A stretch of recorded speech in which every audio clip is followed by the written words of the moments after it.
또 위로와 돌봄이 우리 모든 성도님들의 삶에 함께 하시기를 축복합니다.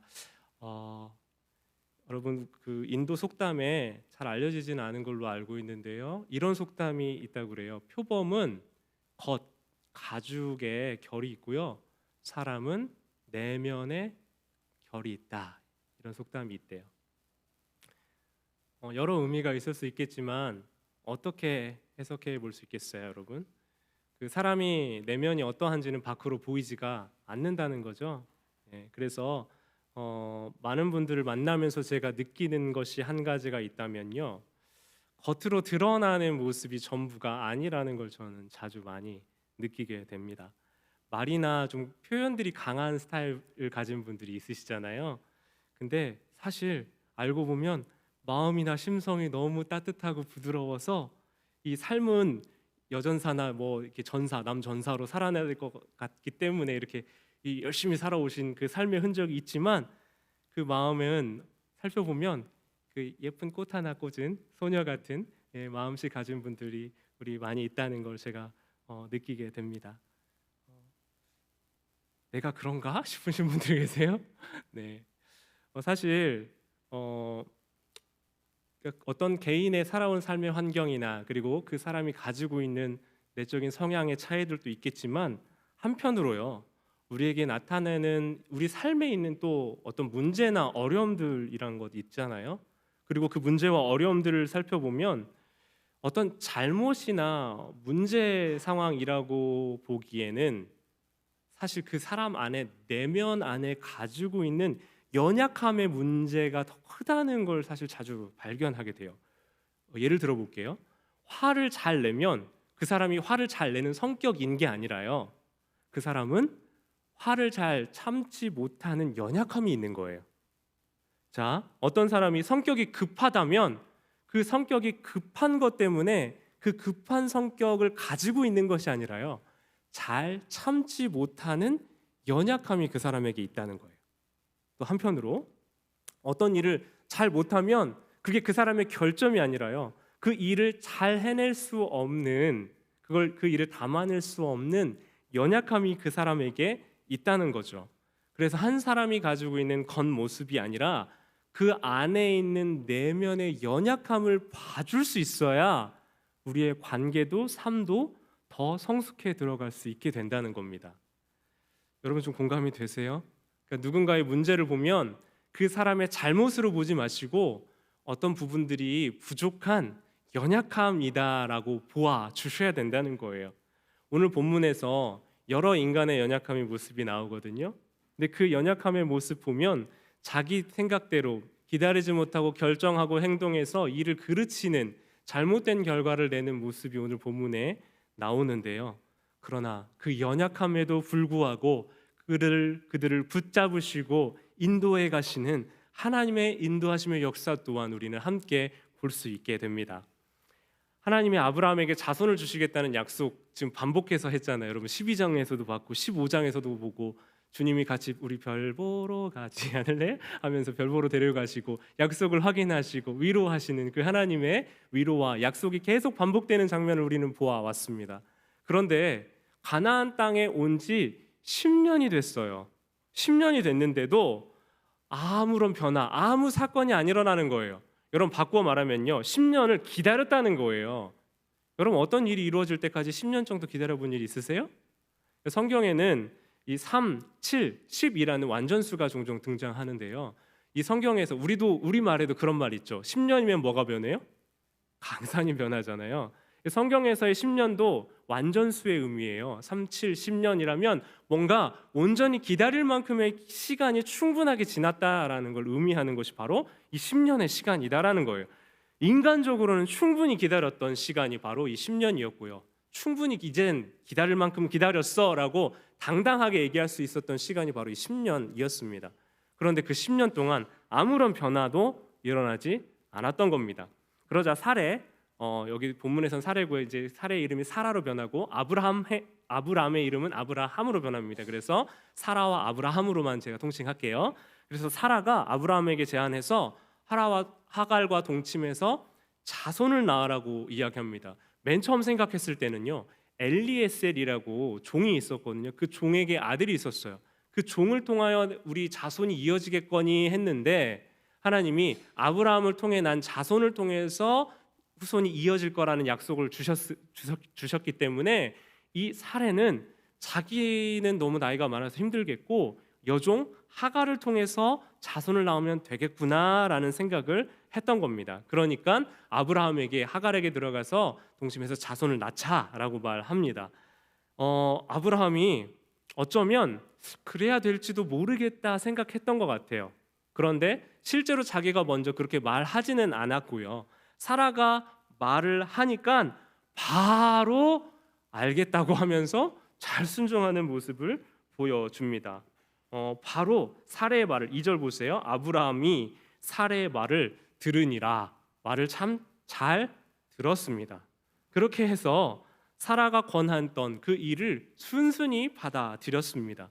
여러분 고대 중근동에서는 여주인의 종이 자손을 낳잖아요.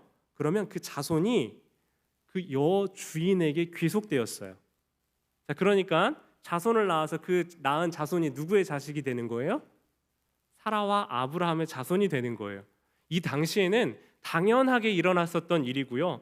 이게 크게 이상하거나 문제될 만한 상황이 아니었다는 거예요. 상식스러웠고요. 자연스러운 결정이었다는 겁니다. 왜 그럴까요? 여러분 하나님의 개입이 더디기 때문에 이제는 내가 행동해도 된다라는 합리적인 생각이 그들 머리와 마음속에 들어왔던 겁니다. 여러분 우리가 나의 최선이라고 생각하는 게 있어요. 나의 상식이라는 것 있어요. 내가 생각하는 방법이라는 것이 있어요. 그리고 내 상식, 최선, 방법 이 정도면 됐다 싶은 것이 바로 우리 마음 안에 꿰뚫고 들어올 때 우리는 하나님이 차지하셔야 되는 그 주인의 자리를 그 상식과 최선과 내 방법의 자리에게 물려 그것들이 주인 노릇하게 된다라는 거예요. 여러분 인류의 범죄 시작됐을 때 무슨 일이었을까요? 그들 마음 안에 뭐가 문제였을까요? 하나님이 주인 되셔야 되는 그 자리에 내가 판단자, 내가 판결자, 내가 주관하고 내가 결정하는 사람이 되려고 했을 때 그들의 범죄는 시작되었던 겁니다. 자, 그러니까 오늘 본문을 보면요. 이건 너무 당연하고 너무 합리적인 거야 라고 생각했었던 그 자리에서부터 하나님의 뜻을 거스리는 일이 시작되기 시작했다는 겁니다. 사라는 하나님의 행동하지 않으시니 이제 내가 행동할 거야 라고 스스로 행동하기 시작했던 거예요. 우리 삶이 불안한 이유, 때로는 섣부른 행동을 하고 그 섣부른 행동을 통해서 일을 그르치는 경우들이 생기는데요. 그때를 생각해 보면 우리가 이 불확실한 상황을 잘 견디지 못해서 그래요. 이 불확실한 상황에 모든 것들을 좀 낱낱이 이해하고 있어야 나는 안심이 된다고 생각하기 때문에 우리는 기다리지 못하고 일을 그르치곤 하는 거예요. 여러분 또 한 가지 문제가 뭐가 있었냐면요. 사라가 하나님께 여쭤보는 장면이 나왔어요? 안 나왔어요? 안 나왔죠. 하나님께 물어보지 않고 그냥 바로 행동해요. 왜 그럴까요? 왜 그랬을까요? 하나님께 물어봤는데 내가 생각했던 것하고 다른 응답이 올까 봐 물어볼 수가 없었던 거예요. 물어볼 필요도 없었고 물어볼 겨를도 없었다는 겁니다. 하나님께 묻고 행동할 겨를이 없었어요. 왜요? 내 생각대로 하고 싶은데 하나님이 그렇게 하지 말라고 하실까 봐 그랬던 겁니다. 여러분 기도하지 않고 하나님께 뜻을 여쭤보지 않고 기다리지 못하는 이유가 무엇이세요? 좀 생각해 보세요. 왜 그러실까요? 우리가 왜 그럴까요? 왜 내 판단, 내 결정이 늘 하나님의 뜻보다 앞설까요? 묻지 않아요. 하나님께 나오지 않아요. 그 이유는 뭐예요? 여전히 내 생각과 내 판단, 그 결정대로 살고 싶어하는 내 인생의 주인이 나라는 생각이 우리 안에 있기 때문입니다. 어쩌면 내 마음대로의 결정, 하나님과 멀어지는 결정, 아담과 하와의 범죄로 자기 결정권을 내가 갖고 싶었던 것처럼 하나님의 말씀과 결정이 더디다고 느껴질 때 그러면 이제 내 판단과 내 결정이 작동해야 될 때야 라고 그 합리적이라는 이름을 빙자한 내 생각이 하나님 대신 주인 노릇을 하려고 하기 때문입니다. 여러분 하나님을 기다리지 못하는 인간의 연약함이 오늘 사라와 아브라함 그리고 하갈의 모습을 통해 드러납니다. 우리 창세기 16장 3절 말씀 다시 한번 같이 보겠습니다. 우리 함께 읽어보실게요. 시작. 아브라함의 아내 사레가 그 여종 애굽 사람 하갈을 데려다가 그 남편 아브람에게 첩으로 줄 때는 아브람이 가나안 땅에 거주한 지 10년 후였더라. 10년 기다렸는데 안 되니까 이거 그럴만해, 합리적이야라고 생각했었던 일이 이제 아브람과 사레의 결정을 통해서 일이 시작되기 시작합니다. 여러분 여기 16장 3절 보시면요, 16장 3절에 첩이라는 단어가 나오죠. 보셨어요? 첩이라는 단어가 나와요. 첩이라는 단어는 여기서는 이제 좀 부정적인 표현으로 우리가 느껴질 수 있는데, 여기 영어 성경으로 보면 wife라는 표현을 써요. 네, wife라는 표현을 쓰는데, wife라는 말은 어떤 의미죠? 그냥 아내, 한 아내라는 의미가 되는 거예요. 원래 아브라함의 사레의 여종이었던 하갈은 어떤 사람이었습니까? 그냥 종이었어요. 종이었는데 그 신분이 뭘로 바뀌었어요?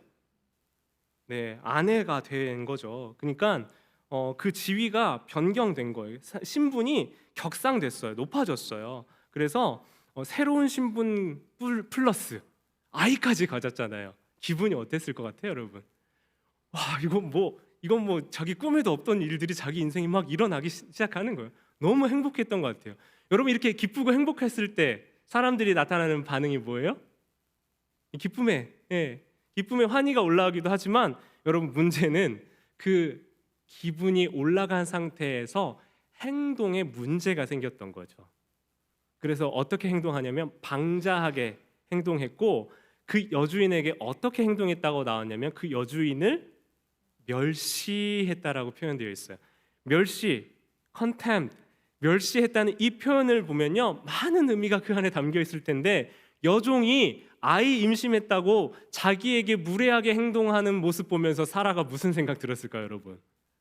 별 생각 다 들었을 거예요. 자기가 먼저, 근데 생각해 보세요. 먼저 아브라함에게 말해서 사라가 먼저 얘기한 거예요.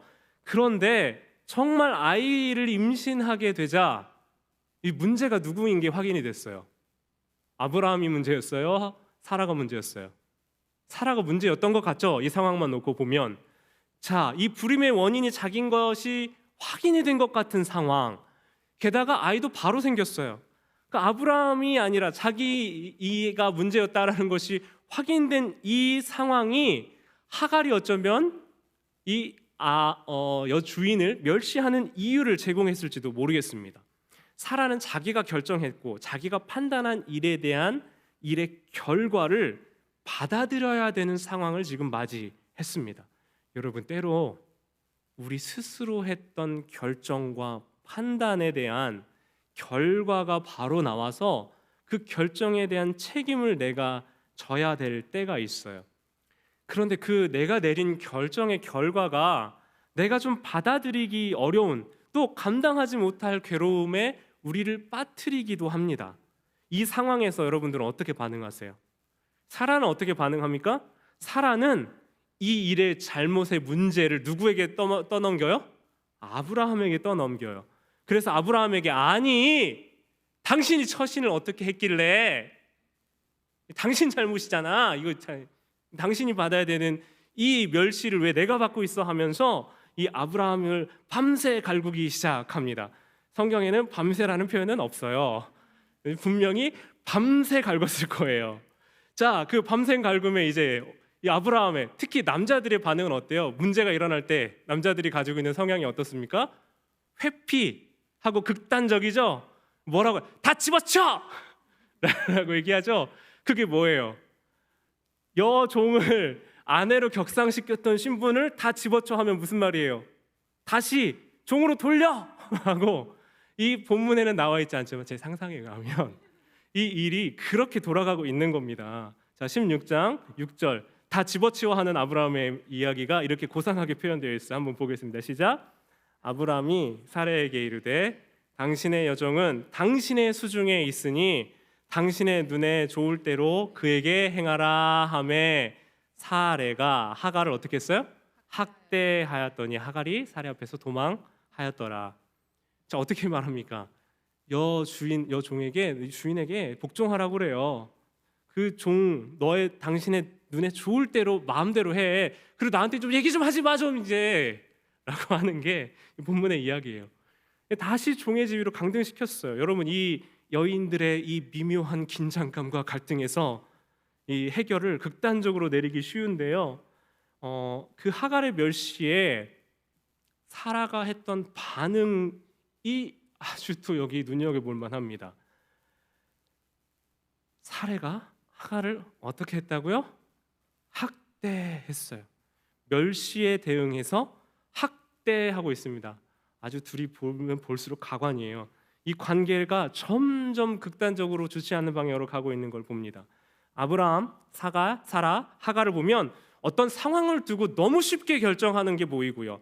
너무 쉽게 상황을 또 바꾸어 버리고요. 또 상황이 좋아지면 자기 감정 따라 누군가를 멸시했다가 또 상황이 다시 자기에게 좋아져서 다시 힘이 생기니까 누군가를 학대했다가 하는 자기 힘이나 상황에 따라 이 상황을 담아내지 못하는 연약한 모습들이 너무 쉽게 보입니다. 사랑하는 여러분, 누군가의 문제를 여러분에게 보게 하시잖아요. 이게 봤을 때 마음이 좀 편치 않다, 불편하다 싶을 때 하나님께서는 그 문제 자체를 보라고 여러분에게 그 일을 보여주시는 게 아니라 그 문제 안에 그 사람이 가지고 있는 연약함을 보고 품어주라고 말씀하시는 거예요. 교회 공동체 안에 부족함이 보이시잖아요. 그러면 교회 공동체 부족함을 손가락질하는 게 아니라 그 부족함을 나에게 채우라고 여러분 말씀하시는 겁니다. 그러니 여러분, 그 안에 있는 내 눈에 보이잖아요. 제가 자주 얘기 드리죠. 문제가 보이고 연약함이 보이잖아요. 그러면 뭐라고 말씀하시는 거예요? 네가 해라 라고 말씀하신다는 겁니다. 그런데 여기 오늘 성경에 나와 있는 인물들은 그렇지 못했어요. 뭐 했어요? 딱 두 표현으로 합해져 있죠. 멸시와 학대. 이것이 그들이 했던 행동과 결정이었다는 겁니다. 연약함이 어떤 모습으로 포장되어 있을지라도 그 연약함을 보아줄 수 있는 것이 사랑이에요, 여러분. 연약함이 때로는 되게 강한 것으로 포장되어 있기도 해요. 누군가는 너무 표현도 거칠고 누가 표현이 너무 강하다고 해서 그 사람이 강한 것이 아니라요. 그 사람은 연약함이 있기 때문에 그 연약함이 그 강함으로 포장되어 나올 때가 있다는 걸 반드시 기억했으면 좋겠습니다. 사랑하는 여러분, 그 연약함의 상태를 보아줄 수 있는 것이 사랑이고 공동체입니다. 우리 신시내티 하는 장로교회 공동체는 그 연약함의 어떠함을 보아줄 수 있는 공동체 되기를 소원해요. 그래서 어떤 우리가 훌륭한 시스템이나 뭔가 서비스를 제공하는 집단이나 그런 모임이 아니라요, 우리는 확대된 가족 공동체. 가족이 가진 힘이 뭐예요? 연약한 건 내가 대신해주고 품어주고 안아주고 격려하잖아요. 그렇게 가족 공동체의 사랑과 섬김과 돌봄이 우리 안에 회복되는 그런 믿음의 아름다운 공동체 되기를 소원합니다. 여러분의 영혼과 삶에 이 범사의 모든 일들이 잘 되고 강건하기를 주님의 이름으로 축원합니다. 그런데 한 번 더 축원한다면요, 여러분, 잘 될 때, 좋은 일이 있을 때, 복되고 아름다운 일들이 우리 삶에 일어날 때 신중하고 교만해서 다른 사람들 기분까지 잘 배려해 줄 수 있는 우리 모두가 되기를 소원합니다. 우리는 기분 좋을 때요, 마음이 행복할 때 다른 사람 기분 잘 못 살필 때가 너무나 많아요. 여러분, 그래서 우는 자들과 함께 우는 것보다 더 어려운 게 뭐냐면 즐거워하는 자들과 함께 즐거워하는 거예요. 왜요? 즐거울 때 그 즐거움을 같이 봐주는 거 되게 쉽지 않거든요, 도리어. 그리고 내가 기쁘고 즐거울 때 좀 방자하게 행동해서 다른 사람들에게 상처 주는 게 너무 쉽기 때문에 그래요. 그러니 여러분, 잘 될 때 남의 기분, 다른 이의 기분 잘 살펴줄 수 있고, 그리하여 그 살펴주는 것 통해 하나된 기쁨을, 또 그 마음 안에 정말 진정한 기쁨을 누릴 수 있으면 좋겠어요. 하갈이 방자했어요. 이 방자함 때문에 사라가 참을 수 없는 분노, 안 그래도 기분이 썩 좋지 않았는데 그 꼬라지를 보니까 이 참을 수 없는 분노가 마음 안에서 막 불러 일으켜 올라오니까 그 결과 이제 옳다구나, 내게 힘이 생겼을 때 그 힘으로 하갈을 학대했다는 거예요. 상황은 계속 악화돼요. 그리고 하갈이 더 이상 견딜 수 없으니 그 주인의 집에서 뛰쳐나옵니다. 뛰쳐나와서 간 곳이 어디냐면 광야예요. 광야, 물도 없고 살 곳이 못 돼요. 그럼에도 뛰쳐나올 수밖에 없었어요. 여러분, 생각해 보면 하갈에게 학대한 사람만 잘못 있다고 생각할 수 있지만 사실은 자기가 했던 일에 대한 자업자득의 영역도 좀 있거든요. 그런데 자기에게 힘이 생기니 자기에게 아이가 생기니 사례를 멸시했던 그 행동이 자기에게 토로 그대로 다시 돌아오는 거예요. 아브라함이 다시 여종으로 강등을 시켰을 때, 자기가 다시 힘을 잃었을 때 이것이 얼마나 큰 문제를 일으켰는지를 알게 됐거든요. 여러분, 우리에게 있는 힘이요, 우리에게 있는 영향력이 누군가를 상하게 만들고 상처 줄 수 있음을 기억하셨으면 좋겠어요. 그래서 여러분, 자랑하려면 뭐 하고 해야 돼요? 돈 내고 하라죠. 예. 손주들 자랑하려면 돈 내고 시작하라고 그러시죠? 네. 나에게는 기쁨인데 듣는 사람에게 힘든 일이 될 수 있기 때문에 그래요. 어떤 작은 힘이라도 내게 있는 힘이 하나님의 보호와 인도 아래 있지 않으면 그 힘이 얼마나 파괴적으로 작동할 수 있는지가 오늘 본문을 통해서 드러나고 있는 거예요. 그래서 여러분, 자주 비유되는, 인용되는 이야기 중에 칼에는 뭐가 꼭 필요하다고요? 칼을 끼울 수 있는 칼집이 꼭 필요하다는 거예요. 실력은 인격과 함께 준비되어야 되는 거예요. 그렇지 않으면 그 실력이나 힘이 큰 화를 미친다는 것 여러분 기억하셔야 됩니다. 그러니 한편으로요, 내게 더 큰 힘과 내게 더 큰 능력이 없다고 한탄하기보다 그 힘과 능력을 담아낼 수 있는 성품과 태도가 우리 안에 준비되어 있는지를 먼저 점검하셔야 되는 거예요. 내게 큰 힘이 있는지 능력이 있는지가 아니라 어떤 일을 결정하고 실행할 때도 하나님의 뜻을 묻고 내가 그것을 실행할 수 있는 인품과 모든 것들이 준비되어 있는지를 물을 수 있는 여러분들 되시기를 축원합니다. 그래서 여러분, 무조건 하면 된다가 아니라요, 내 마음대로 그래도 되는 것이 아니라 하나님의 약속이 나를 통해 어떻게 성취될까, 그것을 어떻게 인도해 가실지를 보는 여러분들 되시기를 소원합니다. 사라가 기다리지 못하고 결정하고 행동했던 일, 하갈이 아이를 갖자 방자하게 행동했던 일, 아브라함은 또 그것을 가진 힘으로 다시 또 하갈을 종의 신분으로 강등했던 일, 이거 보면요, 우리가 원숙하고 깊어지지 않은 상태에서 섣부르게 했던 결정과 판단, 그것이 얼마나 큰 파괴력을 갖고 있는지를 보셔야 된다는 겁니다. 어쩌면 그래서 우리에게 그 힘을 휘두를 힘이, 그걸 결정하고 휘두를 힘이 없는 것이 우리에게 복일 때도 있음을 여러분 아셨으면 좋겠어요. 창세기는 하나님의 약속과 언약이 이스라엘 백성들에게 어떻게 이루어지는지를 잘 보여주고 있습니다. 우리가 가진 힘을 잘 쓰는 것은 가진 힘을 어떻게 잘 쓰는지에 대한 이야기는 성경 아닌 곳에도 잘 많이 나와 있어요. 그런데 성경은 우리를 강하게 하시고 우리에게 힘을 주신다는 것, 그런 상황을 주시고 말씀하지 않으시고요, 우리를 강하게 하기보다 우리에게 강함이 되어주시는 주님, 우리에게 힘을 주시기보다 힘과 능력 주시기보다 힘과 능력이 되어주시는 주님의 그 동행하는 삶이 우리에게 복되다고 말씀하십니다. 하나님은 그래서 우리에게 힘주는 장면을 우리에게 보여주지 않으시고요, 약속을 자꾸 보여주시는 거예요.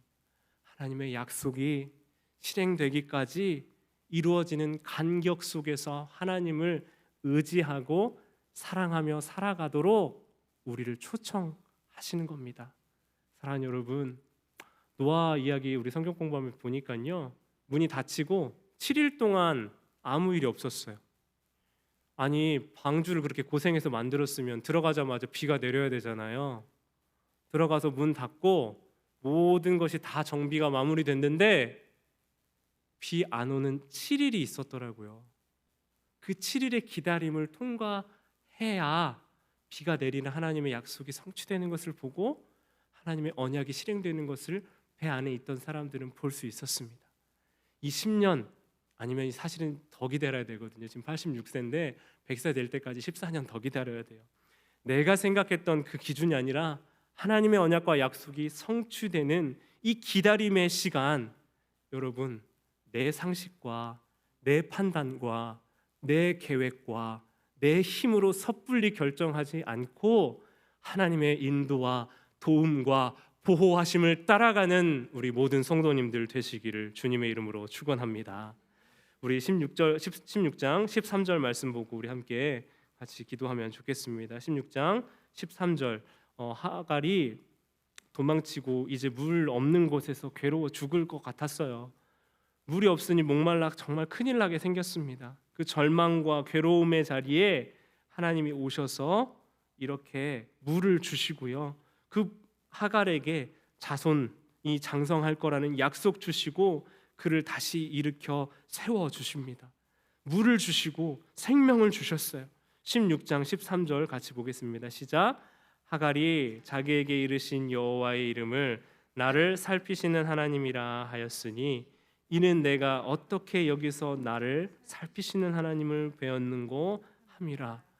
기대하지 못했던 그곳에서 하갈, 도대체 내가 예상하지 못했던 그곳에서 자신의 인생을 찾아 들어오시는 하나님을 만났습니다. 우리는 사라와 아브라함 같이 주연에만 집중하는데 이 하갈과 같은 조연과 같은 인생에 찾아 들어오셨어요. 그리고 하갈에게 말씀하셨듯 나를 살피시는 하나님, 하갈이 그렇게 고백하듯 나를 살피시는, 나를 보시는 그 하나님이 동일하게 우리를 지금도 보고 살피신다고 말씀하여 주십니다. 사랑하는 성도 여러분, 공대에는 이공계통에는 10대, 20대에 뛰어난 박사들이 많이 있어요. 그죠? 네? 천재들이 등장을 많이 합니다. 그런데 인문계통, 철학계통에는 10대, 20대의 천재들 보신 적 있으세요? 이게 뉴스에 나온 거 본 적 있으세요? 굉장히 드문 일인 것 같거든요. 왜 이공계통에는 물리나 화학 어떤 공대 계통에는 10대, 20대의 천재들이 나타날 수 있는데 왜 문학이나 철학에는 왜 천재들이 나타나기 어려울까요? 우리 문제와 좌절의 상황을 경험하고 통과해야 인생에서 마주치는 어려움과 문제들을 경험하고 반드시 기다려보고 그리고 원숙해져서 통과해야 되는 그 시간이 반드시 필요해서 그런 것 아니겠습니까? 인생의 깊이, 여유, 우리가 흔히 말하는 연륜은요 그냥 생겨나지 않습니다. 믿음도 그냥 내가 믿는다고 해서 생겨나는 것이 아니에요. 그 믿음을 기다리는 시간을 통과하며 진정한 믿음으로 거듭나게 되는 겁니다. 사랑하는 여러분, 그래서 혹시 여러분이 아직 기다리고 있는 것 있다면요, 또 내가 어떤 결정과 판단해야 되는 일 앞에 놓여 있다면요, 내가 힘 있기 때문에 내 마음대로 할 수 있다 생각하고 섣불리 결정하지 마시고 하나님 어떻게 해야 될까요? 하나님 제게 힘 주시고 저의 힘이 되어 주세요 하고 기도하는 여러분들 되셨으면 좋겠어요. 이 시간 우리 같이 기도하면 좋겠습니다. 하갈을 살피셨던 하갈의 인생마저도 찾아오고 개입하셨던 그 하나님께서 여러분의 인생에 찾아오십니다. 하갈의 고백처럼 나를 살피시는 하나님, 하갈의 하나님으로 끝나지 않고 여러분을 살피시는 하나님 되어 주실 줄 믿습니다. 이 시간 같이 기도하며 우리 함께 주님께 나아갈 때 하나님 내게 힘 되어 주십시오. 나의 강함 되어 주시고 내게 능력 되어 주셔서 하나님 나에게 없는 그 기다릴 수 있는 능력조차 내게 없고 내게는 옳은 일을 결정하고 판단할 능력이 없으나 그러나 주님, 우리 주님 의지하며 나아갈 때 주님 내 인생 인도하시고 붙드시는 것 맛보고 경험하게 해달라고 우리 그렇게 주님의 이름 한번 부르고 함께 기도하면 좋겠습니다. 기도하겠습니다. 주여, 주님, 우리에게 주님의 말씀, 주님의 생명, 주님의 은총, 은혜를 허락하여 주시옵소서. 오 주님, 오 주님, 오 내게 능력 주시는, 내게 생명 주시는, 내게 은혜 주시는, 나를 다시 살게 하시는 그 생명의 주님의 은총 앞으로 나아가길 원합니다. 오 주님, 오 살피시는 주님 기다리게 하여 주십시오. 내 섣부른 판단과 결정 앞에 하나님, 나의 의지와 나의 생각과 나의 판단이 먼저 늘 작동하고 움직이는 내 삶에 주님 찾아오셔서 주님 우리를 붙드소서. 우리에게 말씀하시고 우리를 다시 일으켜 세우시는 그 생명과 부르심의 중 앞으로 나아가도록 주님 인도하여 주소서. 우리를 주님의 생명의 은총 안에 살게 하여 주시옵소서. 내 영혼 송축합니다. 송축하며 찬양합니다. 주님, 나의 영혼이 주님 바라봅니다. 주님 의지합니다. 거룩하신 주님, 생명 되신 주님, 우리를 붙드시는 주님, 이전에 없었던 노래와 고백으로 아버지 하나님 주님 의지하며 주님 그 생명의 소망을 의지하며 나아감으로 하나님 우리를 붙드시는 그 생명의 거룩한 강가와 물가로 우리를 인도하여 주시옵소서. 오 주님,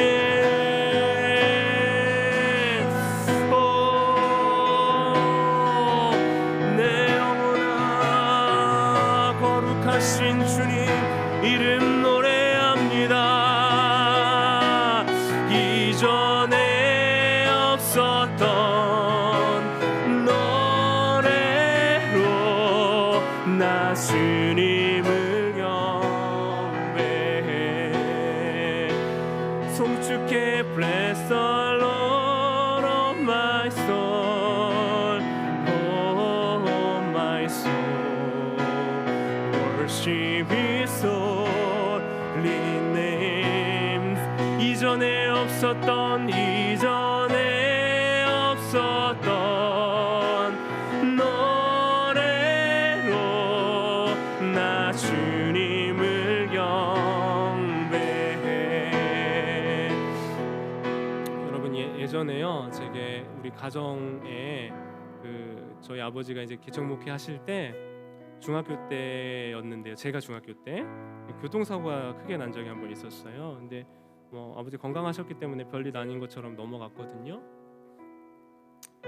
그 당시 이제 상가 건물 수리해가지고 이제 교회 개척하면서 교회에 있었던 고치면서 나왔던 이 폐자재 같은 거를 봉고 트럭에 실어가지고 집사님 한 분하고 폐자재 버리러 다녀오시던 길이었어요. 근데 밤 늦게까지 일하고 이제 새벽에 또 움직이시니까 너무 피곤했었던 것 같아요. 그래서 졸음운전 때문에 이제 사고가 났었거든요. 근데 제가 이제 그때는 몰랐는데 사고 현장에 우연찮게 같이 아버지랑 같이 갈 일이 있었어요. 네, 한국에 봉고 들어가시죠. 봉고차 보시면 이 운전석이랑 조수석 있고 딱 그 세 자리 있잖아요. 근데 놀랍게도 이 큰 길 이제 비껴나서 이렇게 전신주를 받았는데 이 전신주가 딱 그 아버지하고 그 집사님 사이 있잖아요. 그 사이로 이렇게 움푹 들어갔던 거예요. 그러니까 전신주를 딱 그 가운데로 받았기 때문에 두 분 다 다치지 않으셨던 거죠. 제가 그때가 생각나요. 말씀 준비하면서 문득 그때가 생각나는데, 우리는 너무 쉽게 우리의 삶의 인생이 오늘 이렇게 보존되는 것이 너무 당연하다고 생각하거든요. 그런데 제가 그 순간을 잠깐 확 떠오르면서 어느 한 순간도 하나님의 돌봄이 없으면 우리가 지금껏 당연하다고 생각하고 유지해왔던 그 모든 것들 당연한 것 아닐 수 있었겠구나라는 생각이 들더라고요. 여러분, 지난 한 주의 삶을 돌이켜보세요. 당연하게 내 것, 내가 주인 노릇 할 수 있었던 것 같은 삶이 있으셨을 겁니다. 그런데 그 당연한 것 같은 삶에 하나님이 살피고 여러분 보호하지 않으셨다면 우리가 지키고 유지할 수 없었던 수많은 일들이 있었던 것을 기억하셨으면 좋겠어요. 우리 일상에서 너무 쉽게 일상의 기쁨과 감사를 다 잃어버리고 불평과 원망으로 살아갈 때가 너무 많아요. 제가 요즘에 자꾸 노력하고요, 자꾸 붙들려고 하는 한 가지가 있다면, 내 마음 안에 있는 염려와 기다리지 못하는 두려움 때문에 내게 오늘 주신 일상의 기쁨과 감사를 빼앗기지 않으리라. 이것을 제가 자꾸 제 입으로 스스로 자꾸 노력합니다. 사랑하는 성도 여러분, 앞으로 다가올 내가 다 컨트롤할 수 없는 불안한 앞날과 미래를 조바심 내며 다 컨트롤하려고 하다가 오늘 내게 해주신 기쁨과 감사를 빼앗기지 않기 원합니다. 그 주님 의지하고 믿고 신뢰하며 내 인생 살피시는 하나님, 그 하나님께 여러분의 앞날을 맡기며 믿음으로 걸어가는 여러분들 되시길 소원합니다. 그리하여 오늘 내게 주신 기쁨과 감사 사단에게 뺏기지 아니하고, 주님 내게 기쁨과 감사 주셔서 감사합니다, 내게 주신 이 감격스러운 한날 하나님 찬양하고 기뻐하며 살아가겠습니다 고백하는 여러분들 되시길 소원합니다. 여러분, 그 기쁨의 고백, 내가 뺏기지 않으리라라는 기대와 소망 가지고 이 시간 한 번 더 기도할 때 여러분 다 함께 일어나서 기도하십시다. 여러분 힘을 내서 기도하십시다. 하나님께 의뢰하고 의지하며 기도하십시다. 하나님, 내 오늘 내게 주신 기쁨과 감사의 제목들, 미래에 대한 염려와 두려움 때문에 빼앗기지 않겠습니다. 우리 주님의 이름 한번 부르고 함께 기도하겠습니다. 주여, 주님 오늘 우리에게 주신 이 기쁨과 감사의 제목들, 미래에 대한 염려와 두려움 때문에 빼앗기지 않겠습니다. 오 주님, 내게 주님 주신 기쁨과 감격과 감사가 넘쳐나게 하여 주시옵소서. 이전에 없었던 노래로 주님 노래하고 찬양하길 원합니다. 내가 내 힘으로 붙들려고 했었던, 내가 주인 됐던 나의 인생, 내가 왕노를 했던 인생, 이제 다시 주님 앞에 맡기고 의지합니다. 이제 할 수 없었던 내 힘의 연약함을 고백하며 그 연약함 중에 붙드시는 그 연약함을 사용하시고 우리의 힘이 되어주시는 주님 의지하며 나아갈 때 하나님 우리의 인생의 주인 되어 주십시오. 아버지 하나님, 우리 사랑하는 모든 성도들의 인생에 찾아와 주십시오. 아버지, 할 수 없는 내게 없는 능력과 내가 붙잡을 수 없는 미래에 대한 그 격려와 걱정과 근심으로 아버지 오늘 내게 주신 기쁨과 감사를 빼앗기지 않으리라 고백하게 하여 주시고, 이전에 없었던 노래와